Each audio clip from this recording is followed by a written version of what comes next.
What is it to be a libertarian? Well, first of all, I would say that being a libertarian does not involve any kind of substantive moral commitment. Libertarianism is essentially a political doctrine. It's a doctrine about the nature of human beings, the nature of human society, and the kind of human society that is most conducive to human flourishing.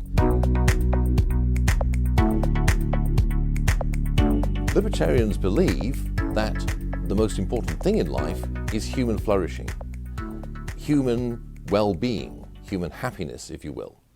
They also argue that human beings are ultimately autonomous, self-defined, choosing individuals, and that the kind of social order which is most conducive to the widest and most diverse range of human flourishing is one in which the role of power and government is kept to the minimum.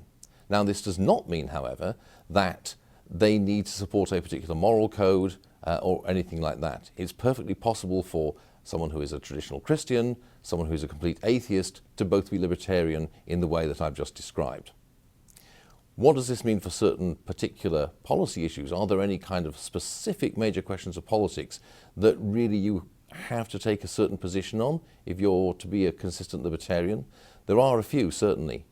It's certainly the case, for example, that you have to support free markets, you have to support free trade, you have to support the free movement of people, you have to support free speech, you have to support constitutional and limited government, you have to be opposed to coercive paternalism and things of that sort.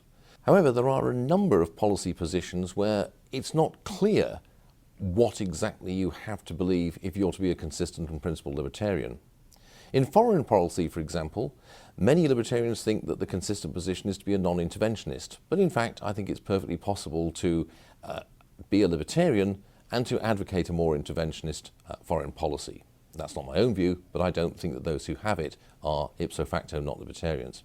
Another is abortion, where I think it's perfectly possible for consistent and sincere libertarians to be either pro or opposed to that particular policy option. The fact that libertarians can hold opposed views on a wide range of policy issues is an indication that this is not a cult or some kind of rigid creed, but rather a diverse and complex philosophy in which a whole number of positions can be held by people who share certain essential underlying presumptions and beliefs. And it's also a sign of intellectual vitality and the continuing evolution of the ideas. There are two responses you can make to the accusation that libertarianism is a politically irrelevant creed which condemns you to complete lack of importance for politics. The first is the one that economists make, which is that as a single voter, you are already completely irrelevant to the political process. The chance that your vote is actually going to have any effect upon the process or be decisive in any way is minimal. You've probably got a greater chance of winning the lottery. And therefore, you should simply be what you believe and vote the way you believe as well. The other thing is this.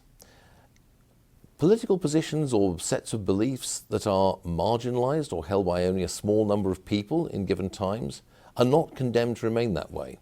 The evidence of history is that it is possible for small but dedicated and organized groups of people to have a disproportionately large effect upon the political process and upon public debate. And there are many, many examples of this. And I think that that's what you should always hold to if you're a libertarian or indeed a member of any unpopular political persuasion.